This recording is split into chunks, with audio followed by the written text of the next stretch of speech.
and gentlemen, Jovial Rantao is the chairperson of the All Africa Editors Forum. He is literally a veteran in journalism. He has been with the Star newspapers, and he has been the ombuds as well. And so it will be, it is also a pleasure for us to introduce, to bring him, to share with you his continental perspective about the safety of journalists and what is being done, what is, it's a practice in Africa. So he'll share with us his experiences, which is why we had to bring such people so that they benefit us. You know, we can only learn when we stand on each other's shoulders. Jovial, the platform is yours. Thank you very much, Hopeful. Sorry to interrupt. Do you have a slides? Maybe you want me to share with you the what you'll be talking? No. I don't want to kill people through PowerPoint. Death by PowerPoint. Let's just talk. Okay. All right then. Fine. That way, I will keep my slides here, ladies and gentlemen, while you talk. Or should I, Lamis, you'll help me out? Yeah, you can stop sharing, Hopewell. That's great. Okay. Jovial, well, go ahead. Yeah, colleagues, good morning, and thank you very much, Hopewell, for having the and the South African Editors Forum for having the African Editors Forum this morning. The history of South Africa is replete with evidence of how the safety of journalists has been at the core of telling the story of this country from as far back as the 50s, the 60s, the 70s and the 80s in particular showed a dramatic increase in the attack on journalists and journalism, with many members of the media being attacked, being detained without trial, being banned, some being tortured, and indeed some being killed. You know, the story and the history of South Africa hasn't been different from that of the rest of Africa. The advent of major changes in politics and technology has ushered a new world for all of us. A new world which we all hope would bring a new era where journalism and journalists would not be under threat, where journalists would not worry about their safety. You know, we live in interesting times, challenging times, and the challenge or challenges of the past decade in particular has not been very easy. While the rise of African media has been a point of celebration, we do, however, face what we at the African Editors Forum describe as triple challenges, which have been very daunting. We're talking here about tough economic conditions, which started the slow downwards movement of the circulation of a number of print publications. We're talking here about the onset of COVID-19, this public health pandemic that has devastated all our lives. We're talking here about the emergence of fake news brought on by, amongst others, the lower barriers of entry through digital platforms. Repression of journalists across Africa, often by governments, remain a major concern. You know, in this regard, what is quite sad is that some countries on our continent, which were in the forefront of the liberation of their counterparts, have become enemies of the people and enemies of the media. I can give an example of countries like Tanzania and Zambia as an example. The advent of new media and the much talked about fourth industrial revolution has also brought about major and exciting changes for all of us on the continent. This revolution has changed the way we live, the way we consume media, and the way we produce media, as well as the way that everyone does business.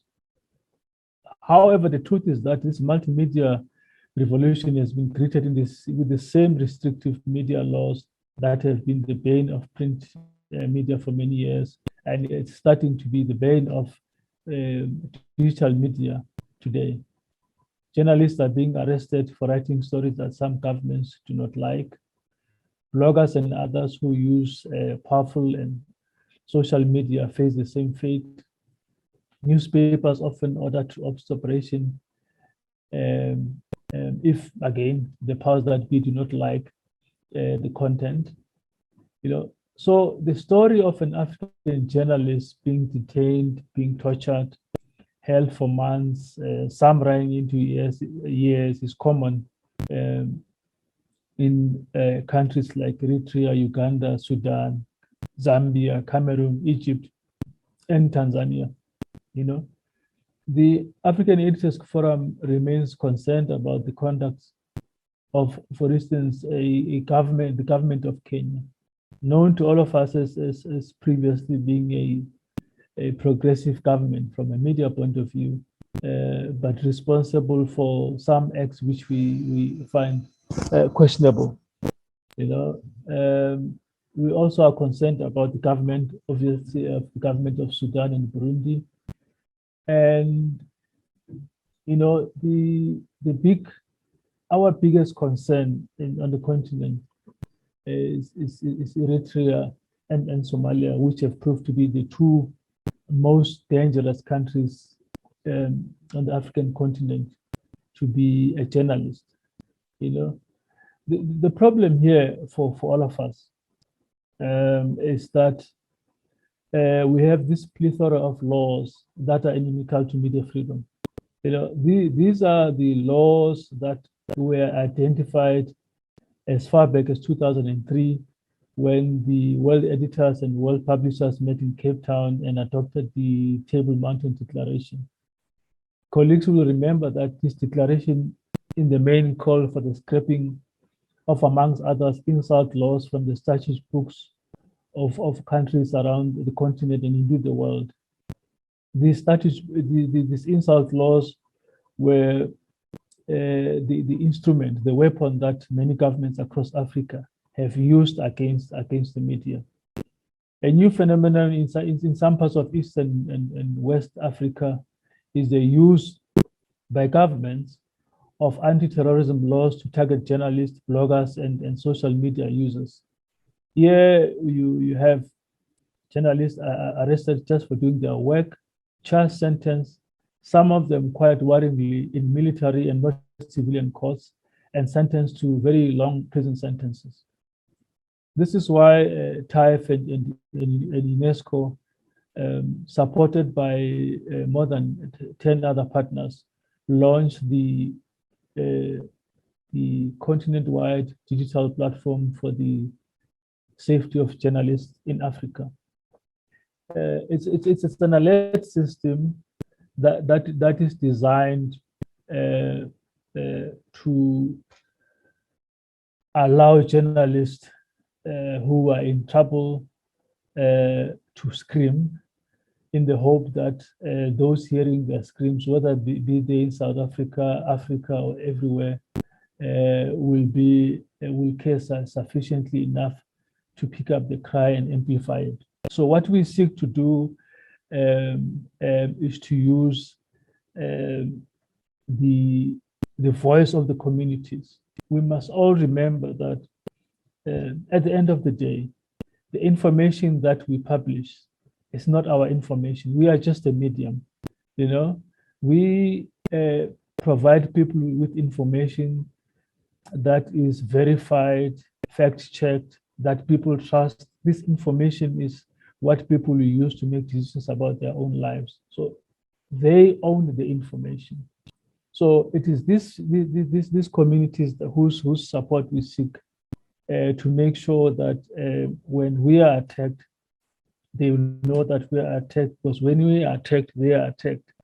So in the main, the platform seeks to create awareness around the safety of journalists, and by so doing, create a protection sheath and around journalists. The way the platform works is simply that we are using the networks of the African Editors Forum throughout the countries, and indeed the networks of all the other partners throughout the continent to alert us when a evaluation happens. We have a working relationship with the Office of the Special Rapporteur on the access to information and freedom of expression, Judge Jamasina King. Through her, we want to hold the violators, but often case governments.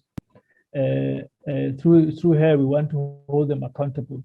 So when a violation happens and is recorded with us, we publish it, and then we send a copy to her, and then through her African Union procedures and protocols, she then will get the governments to respond. You know, I think it's important to note that the launch of this platform and this protective mechanism that we have developed for African journalists.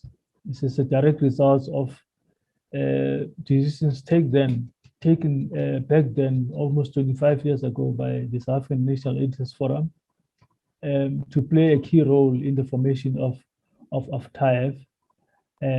So from where we sit, the success of TAEF, the establishment of this platform are successes and achievement of the South African National Editors Forum too. Hopewell, and I think I will stop there.